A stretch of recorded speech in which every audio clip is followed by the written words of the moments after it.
Hi friends, మొత్తానికి సంక్రాంతికి ఏమేమి సినిమాలు రాబోతున్నాయి, అసలు ఈ సినిమాలు ఏ విధంగా బాక్స్ ఆఫీస్ దగ్గర కొల్లగొట్టబోతుంది, ఇందులో ఫ్యామిలీ ఆడియన్స్ కానీ ఎస్పెషల్లీ యూత్ కానీ టీఎఫ్ఐ యూత్ కానీ వీళ్ళందరూ కూడా సినిమాకి ఏ విధమైన రివ్యూస్ ఇస్తారో, ఏ విధంగా కలెక్షన్స్ ఇస్తారో, ఏ విధంగా సినిమాని ఏ సినిమా అయితే మనకు తెలిసిందే ఏ సినిమాలు అయితే రిలీజ్ అవుతున్నాయో అందరికీ తెలుసు. ఆ సినిమాకి తగ్గట్టుగా ఆ సినిమా ఏది విన్నర్ అవుతుంది, ఈ సంక్రాంతి విన్నర్గా ఏ సినిమా ఉండబోతుంది అనేది కంప్లీట్గా వీడియో అయితే చూద్దాం. సో ఫస్ట్ టైం మీరు మన ఛానల్ చూస్తున్నట్లయితే తప్పకుండా మన ఛానల్కి అయితే సబ్స్క్రైబ్ చేసుకోండి. ఇంకా టాపిక్లోకి వెళ్ళిపోదాం. సో ఫస్ట్ ఆఫ్ ఆల్ మనకి రిలీజెస్ ఏంటో ఫస్ట్ ఇక మాట్లాడుకుందాం. సినిమాలు ఏవైతే ఉన్నాయో ఇందులో బేసికల్గా మనకి 4 సినిమాలు అయితే ఉన్నాయి. నెంబర్ 1 వచ్చేసరికి మన ప్రభాస్ గారిది రాజాసాబ్ ఉంది. నెంబర్ 2 వచ్చేసరికి మెగాస్టార్ చిరంజీవి గారిది మన శివశంకర్ వరప్రసాద్ సినిమా ఉంది. మూడోది వచ్చేసరికి నవీన్ పోలిశెట్టి గారిది ఏదైతే అనగనగా ఒక రాజు సినిమా ఉంది కదా, అదొకటి. నాలుగోది వచ్చేసరికి మాస్ మహారాజ్ మనకు తెలిసిందే కదా, రవితేజ గారి సినిమా ఏదైతే ఆ టైటిల్ కూడా కొత్తగా ఉంది, మహానీయులు సభ్యులు ఏదో ఉంది, టైటిల్ మర్చిపోయాను. బట్ ఈ నలుగురు సినిమాలు సంక్రాంతికి అయితే పండక్కి రాబోతున్నాయి. ఈ పండక్కి ఏదైతే ఈ 4 సినిమాలు వస్తున్నాయో, రవితేజ గారి గురించి చూసుకున్నా కానీ ఆయన మార్కెట్ ప్రీవియస్గా చాలా ఫ్లాప్ ట్రాక్లో ఉంది. ఈ సినిమాతో హిట్ కొడతా లేదో మనకి ఒక క్వశ్చన్ మార్క్ అయితే ఉంది. రెండోది వచ్చేసరికి నవీన్ పోలిశెట్టి గారు, ఆయన ప్రీవియస్గా హిట్స్ అయితే ఉన్నాయి. అదేవిధంగా ఈ సినిమా అనేది ఎప్పటి నుంచో షూటింగ్ జరుగుతూ వస్తుంది, పోస్ట్ పోన్ అవుతూ వస్తుంది. మొత్తానికి ఇప్పుడు హీరోయిన్ కూడా ఒకప్పుడు శ్రీలీల గారు అనుకున్నారంట, తర్వాత మనకి ఇప్పుడు మీనాక్షి చౌదరి గారు అయితే ఎంటర్ అయ్యారు. సో ఇవన్నీ కూడా వెనకాల బ్యాక్గ్రౌండ్లో జరిగిన విషయాలు. బట్ ఈ సినిమా అయితే మొత్తానికి షూటింగ్ కంప్లీట్ చేసుకుంటూ ప్రమోషన్స్ చేసుకుంటూ మొత్తానికి సంక్రాంతికి రాబోతున్నారు. సీతారా ఎంటర్టైన్మెంట్స్ అంటే నాగవంశీ గారు కదా, నాగవంశీ గారు ఈ సినిమాని ఆయన కనపడకుండా హీరోయిన్ చేతే సినిమాని బాగా ప్రమోట్ చేయిస్తున్నారు.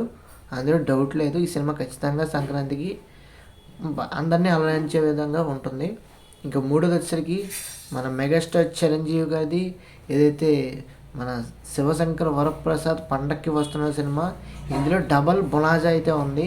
ఒకటి మెగాస్టార్ చిరంజీవి గారు అయితే, ఇంకోటి విక్టర్ వెంకటేష్ గారు, ఆయన స్పెషల్ క్యామియో అపియరెన్స్ అయితే ఈ సినిమాలో ఉండబోతుంది. సో డెఫినెట్గా ఎపిక్ మూవీ అయితే అవబోతుంది. వీళ్ళిద్దరు కాంబినేషన్లో అనిల్ రావిపూడి గారి డైరెక్షన్లో, అనిల్ రావిపూడి గారికి, చిరంజీవి గారికి, వెంకటేష్ గారికి ముగ్గురికి కూడా ఒక మెమరబుల్ ఫిలిం అయితే అవబోతుంది. అది కూడా సంక్రాంతి పండగ అంటే ఇక ఫ్యామిలీస్ కానీ సెలబ్రిటీస్ కానీ ఒక అద్భుతమైన పండగ వాతావరణం అయితే అలా చూస్తారు.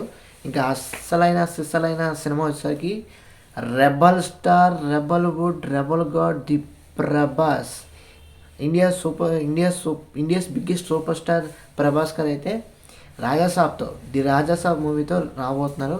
ఈ సినిమా కూడా చాలామంది డైరెక్టర్ మారుతి గారు బ్యాక్లో చేసిన ఏదైతే కొన్ని ఫ్లాప్స్ ఉన్నాయో అవన్నీ తీసుకొని ఇప్పుడు కూడా నెగిటివిటీని అదే విధంగా సాగేస్తున్నారు. అది చాలా మట్టుకే తప్పండి, తెలుసుకోండి. ఒక మనిషి మనం మాట అంటే ఎంత బాధ అనేది మనల్ని ఎవరైనా అంటేనే తెలుస్తుంది, అవునా కదా? ఎలాంటిది ఒక డైరెక్టర్ని పట్టుకుని ఈ విధంగా ట్రోలింగ్ చేయడం అనేది, ఈ విధంగా నెగిటివ్ కామెంట్స్ చేయడం అనేది, మీమ్స్ చేయటం కానీ, ఇష్టం వచ్చిన కామెంట్ చేయడం కానీ చాలా అంటే చాలా తప్పు. అవన్నీ వదిలేసేయండి. డైరెక్టర్ మారుతి గారు ప్రభాస్ గారు ఇచ్చిన ఆఫర్ని వాడుకున్నారు. రాజాసాబ్ని చాలా అద్భుతంగా గ్రాఫిక్స్ పరంగా కానీ, విఎఫ్ఎక్స్ పరంగా కానీ, మ్యూజిక్ పరంగా కానీ, ప్రభాస్ గారిని చూపించడం విషయంలో కానీ, కాన్సెప్ట్ విషయంలో కానీ యూనిక్ లెవెల్లో ఎక్కువగా ప్రొడ్యూసర్ గారు కూడా టీజీ విశ్వప్రసాద్ గారు కూడా డైరెక్టర్ గారు ఏది కావాలంటే అది అందించారు. అది రియాలిటీలోకి వచ్చింది. అదే ది రాజాసాబ్ ఖచ్చితంగా ఆడియన్స్ అందరినీ కూడా ఆకట్టుకునే విధంగానే ఉంటుంది. భయపడుతుంది, నవ్విస్తుంది, అదేవిధంగా అలరిస్తుంది. అన్ని విషయాల్లో కూడా ఈ సినిమా అయితే పర్ఫెక్ట్ ఫ్యామిలీ ఎంటర్టైనర్ మూవీ. ఫ్యామిలీతో ఈజీగా ఎంజాయ్ చేసే విధంగా పండక్కి అద్భుతమైన సినిమా అయితే అవుతుంది. ఇది అందులో డౌటే లేదు. ఒకటి మనం గుర్తుపెట్టుకోవాల్సింది ఏంటంటే సింపుల్గా రాజాసాబ్ అనేది సంక్రాంతికి వచ్చిందండి. డెఫినెట్గా ఆ సంవత్సరం అంతా కూడా మంచి కనక వర్షం అయితే కురిపించిపోతుంది. ఎందుకంటే రాజాసాబ్ అనేది ఒక పాన్ ఇండియా మూవీ. ఈ సంవత్సరంలో రాకుండా వచ్చే సంవత్సరం వచ్చిందంటే పాన్ ఇండియా సినిమా వచ్చే సంవత్సరం నుంచి స్టార్ట్ అవుతుందండి. డెఫినెట్గా ప్రభాస్ గారితో స్టార్ట్ అవుతుంది కాబట్టి ఎస్పెషల్లీ డెఫినెట్గా సంవత్సరం అంతా కూడా యూనిక్ లెవెల్లో ప్రతి సినిమా రిలీజ్ అయినా కానీ అదే విధమైన కలెక్షన్స్ అయితే డెఫినెట్గా వస్తాయి, డౌటే లేదు. సో కంప్లీట్గా ప్రభాస్ గారు అయితే మనం ప్రామిసింగ్ చేసినట్టు ఆయన సినిమా ఈసారి ఖచ్చితంగా చాలా అద్భుతంగా అయితే మనకి డెలివర్ చేయబోతున్నారు. మారుతి గారు కానీ, ప్రభాస్ గారు కానీ, టీజీ విశ్వప్రసాద్ గారు కానీ ముగ్గురు కూడా చాలా అద్భుతంగా ఈ సినిమాని మనకైతే అందించబోతున్నారు. ఈ సినిమా గురించి ఎంత నెగిటివిటీ వచ్చినా కానీ నేనైతే మట్టికి ఉన్నది ఉన్నట్టుగా చెప్తాను. ఈ సినిమా ఖచ్చితంగా అందరికీ నచ్చుతుంది. ఏదైతే బాలీవుడ్లో కానీ, మన టాలీవుడ్లో కానీ, అటు కన్నడలో కానీ, మలయాళంలో కానీ, తమిళ్లో కానీ మొత్తం అన్ని లాంగ్వేజెస్లో కూడా ఈ సినిమా చాలా బాగా రిసీవ్ చేసుకుంటారు. అంతే బాగా కలెక్షన్స్ కూడా వస్తాయి, అంతే బాగా సక్సెస్ కూడా వస్తుంది, డౌట్ లేదు, గుర్తుపెట్టుకోండి. ఎందుకంటే ఎంత నెగిటివిటీ వస్తే అంత పాజిటివిటీ రెట్టింపు అయ్యే అవకాశం అయితే ఖచ్చితంగా ఉంటుంది, అదే డౌట్ లేదు.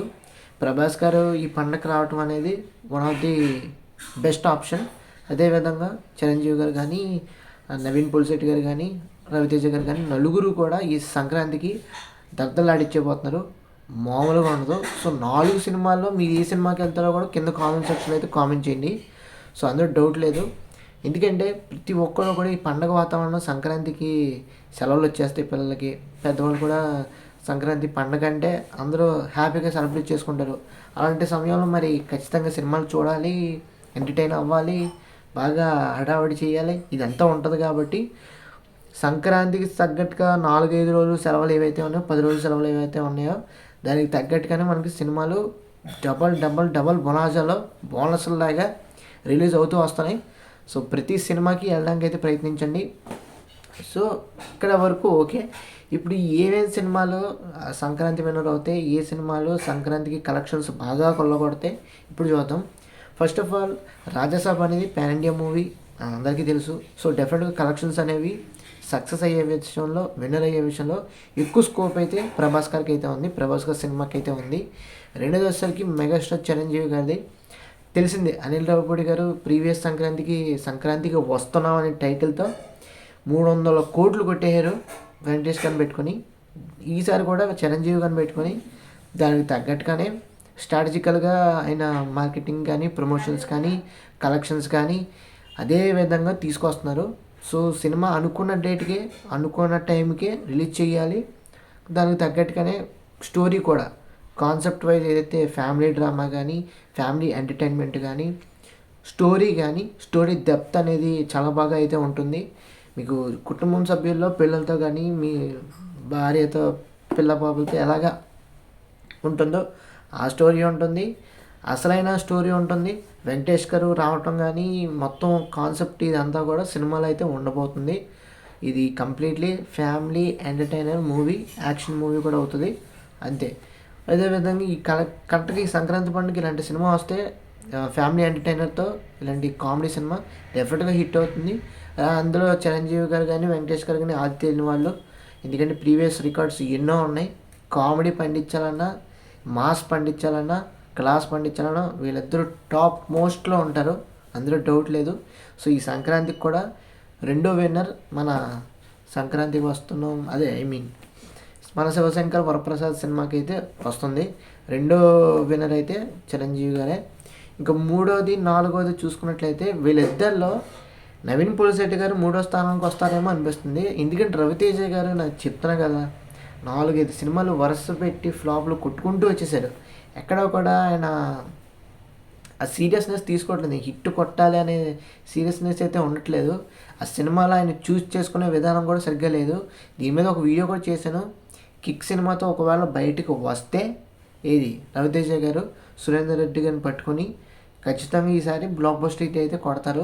ఎందుకంటే ఈ సినిమా కూడా మనకి ఏ విధంగా ఉంటుందో మనకు తెలియదు. Completely family entertainer movie, comedy movie, ఎక్కువగా పంచులు ఉంటాయి, కామెడీ ఉంటుంది, ఇదే ఉంటుందేమో, ఈ బేసిస్లోనే వెళ్తుందేమో మనకైతే తెలియదు. కానీ రవితేజ గారి సినిమా సో కొత్తగా, యూనిక్గా, అందరికీ నచ్చే విధంగా ఉంటే, అందులోనూ ఈ యూత్ ఎవరైతే ఫేస్బుక్, ఇన్స్టాగ్రామ్, ట్విట్టర్ ఎక్కువ మీమ్ టాలెంటెడ్ పర్సన్స్ ఎవరైతే ఉన్నారో వాళ్ళకి తగ్గట్టుగా ఏదైనా ఫుటేజ్ ఉంటే ఈ సినిమా ఖచ్చితంగా హిట్ అవుతుంది. లేదనుకోండి నవీన్ పులిశెట్టి గారికి థర్డ్ పొజిషన్ అయితే వస్తుంది. So Sankranti winner third position అయితే నవీన్ పులిశెట్టి గారిది, 4వ పొజిషన్ రవితేజ గారికి వస్తుంది. ఇంకా నవీన్ పోలిశెట్టి గారిది అయితే ఖచ్చితంగా చెప్తున్నాను, ఈ సినిమా ఫస్ట్ నుంచి లాస్ట్ వరకు నవ్వుతూనే ఉంటారు. ప్రామిసింగ్ అది. నవీన్ పోలిశెట్టి గారి ప్రీవియస్ ఫిల్మ్స్ చూసాం, జాతిరత్నాలు కానీ, ఏజెంట్ సినిమా కానీ ఇవన్నీ చూసాం. సో అదే విధంగా ఈ సినిమా కూడా అదే విధంగా ప్రమోషన్స్ చూస్తేనే అర్థమైపోతుంది సినిమా ఎంత కామెడీగా ఉంటుంది. ఇన్నోవేటివ్ కామెడీతో ముందుకు వస్తున్నారు కాబట్టి డెఫినెట్గా ఈ సినిమా కూడా అనగనగా ఒక రాజు మంచి హిట్ అయితే అవుతుంది, మంచి సక్సెస్ అయితే పొందుద్ది. ఫస్ట్ సినిమా ప్రభాస్ గారిది, రెండో సినిమా చిరంజీవి గారిది, మూడో సినిమా నవీన్ పోలిశెట్టి గారిది, నాలుగో సినిమా మన రవితేజ గారిది. 4 కూడా వరుస పెట్టి వస్తూ ఉంటాయి విన్నర్స్ కింద. మ్యాక్సిమం చూద్దాం ఏ విధంగా ఉంటుందో, ఏ విధంగా సక్సెస్ అవుతుందో కంప్లీట్గా మనమైతే చూద్దాం. సో ఇది ఓవరాల్గా ఎనాలిసిస్ అయితే మనం చేసుకున్నట్లయితే ప్రభాస్ గారు అయితే ఫస్ట్ పొజిషన్లో ఉంటారు, చిరంజీవి గారు అయితే సెకండ్ పొజిషన్లో ఉంటారు, థర్డ్ పొజిషన్లో నవీన్ పోలిశెట్టి గారు అయితే ఉంటారు. సో రవితేజ గారు ఈసారి సీరియస్గా తీసుకుంటే ఈ సినిమాని ప్రమోషన్స్ చేసుకున్నట్లయితే డెఫినెట్గా ఈ సినిమా ఆడద్ది. లేదనుకుంటే ఖచ్చితంగా చెప్తున్నాను ఆడకూడదని ఏమన్నాం. సురేందర్ రెడ్డి గారితో రవితేజ గారు ఇద్దరు కాంబినేషన్ మళ్ళీ యాక్షన్ మూవీతో వస్తే చెప్తున్నాను, నేనే ఫస్ట్ చెప్తున్నాను, దాని మీద ఖచ్చితంగా వీడియో చేస్తాను. బ్లాక్ బస్టర్ హిట్ అవ్వాలి, యునానిమస్ హిట్ అవ్వాలి, అది అందులో నేను కోరుకునేది ఫస్ట్ పర్సన్. ఎందుకంటే రవితేజ గారి యాక్షన్ ఫిలిమ్స్లో ఆయన కామెడీ కూడా మిక్స్ చేసుకొని తీసినట్లయితే డెఫినెట్గా చెప్తున్నాను కిక్ కన్నా దానికి మించి నా భవిష్యత్తు లాంటి సినిమా అయితే రావాలి, ఆయన హిట్ కొట్టాలని నేనైతే కోరుకుంటున్నాను. ఆయనకి అదే సినిమాలు బాగుంటాయి అది.